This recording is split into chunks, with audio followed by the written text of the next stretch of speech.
The United Nations Security Council will convene an urgent meeting on Monday to discuss what Washington says are efforts by some countries to undermine and obstruct sanctions against North Korea. In a statement, the U.S. mission to the UN said the agenda would be to discuss the implementation and enforcement of UN sanctions on Pyongyang that were designed to pressure the isolated state to give up its nuclear weapons. Washington has accused Moscow of altering an independent UN report to hide language that implied Russian companies violated sanctions on the North. China and Russia among worst offenders. The U.S. has previously accused Russia and China of making illegal petroleum exports to North Korea.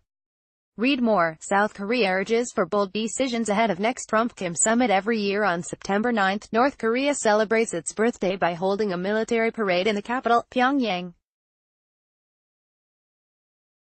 Unlike previous years, this year the regime chose to refrain from showing off its long-range missiles and instead exhibited projects that highlighted the country's economic achievements.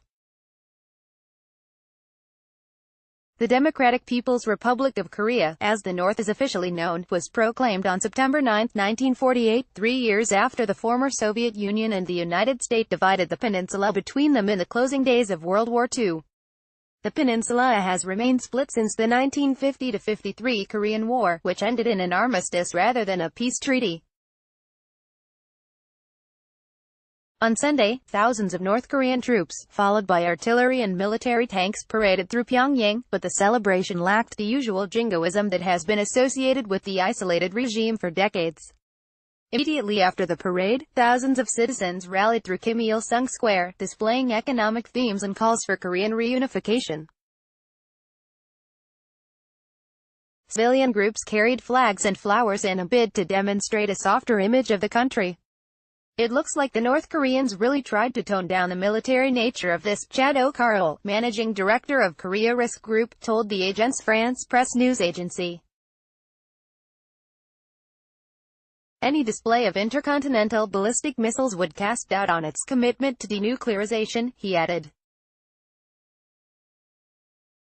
North Korean leader Kim Jong-un was present at the parade but did not address the assembled crowd. He showed off his country's friendship with China by raising the hand of President Xi Jinping's envoy as they saluted the crowd together afterwards. In a historic meeting with U.S. President Donald Trump in June, Kim pledged to work toward denuclearizing the Korean peninsula. But Kim's efforts to ease tensions with the U.S. have stalled since the Singapore meeting. While Washington insists Pyongyang commits to denuclearization first, the Kim regime wants the removal of sanctions and a peace agreement with the South to end the Korean War. South Korean President Moon Jae-in, who will meet Kim for a summit in Pyongyang on September 18, will try to persuade the North Korean leader to take concrete steps toward denuclearization. On September 5, Kim said he wanted to denuclearize during U.S. President Donald Trump's first term, to which Trump replied on Twitter, "We will get it done together." Author, Shamil Shams. U.S. Secretary of State Mike Pompeo on Friday accused Moscow of working to impair the international sanctions, first agreed in 2006 and subsequently strengthened to severely weaken the North Korean economy. Russia has actively attempted to undermine the UN Security Council resolutions, the work of the committee at the UN that evaluates compliance with sanctions, he told a news briefing at the U.S. State Department. Pompeo said he hoped the UN Sanctions Committee would publish the original document, which shows clear activities related to sanctions and sanctions violations. Coal and arms smuggling. The report, which was submitted to the Security Council's Sanctions Committee last month, warned that Pyongyang had not stopped its nuclear and missile programs and was violating UN sanctions on exports. It said North Korea was smuggling coal at sea, while flouting an arms embargo and financial restrictions. In July, Washington accused North Korea of illegally smuggling refined petroleum products beyond the annual quota of 500,000 barrels allowed under the sanctions. Read more. South Korea slashes North Korea human rights budget, raises regime aid. U.S. documents cited 89 instances between January 1 and May 30 in which North Korean tankers likely delivered refined products illicitly procured via transfers from foreign ships at sea. China, which is Pyongyang's closest ally, is responsible for more than 90% of the isolated country's trade.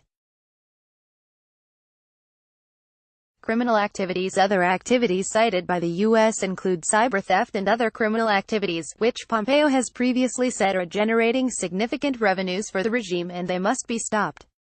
On Friday, he said Washington was continuing its dialogue with Pyongyang about how to effectuate achieving all of the commitments made at a June 12 summit between U.S. President Donald Trump and Kim Jong-un, the North Korean leader. Read more. U.S. to resume military drills on Korean peninsula. Earlier this year, Washington claimed that the sanctions had cut off all North Korean exports, 90% of its trade, and disbanded its pool of workers sent abroad to earn hard currency.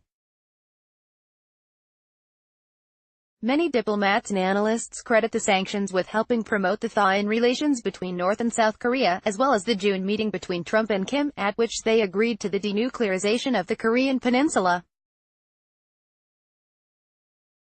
MJM, AP, DPA, Reuters. Each evening at 18:30 UTC, DW's editors send out a selection of the day's hard news and quality feature journalism. You can sign up to receive it directly here.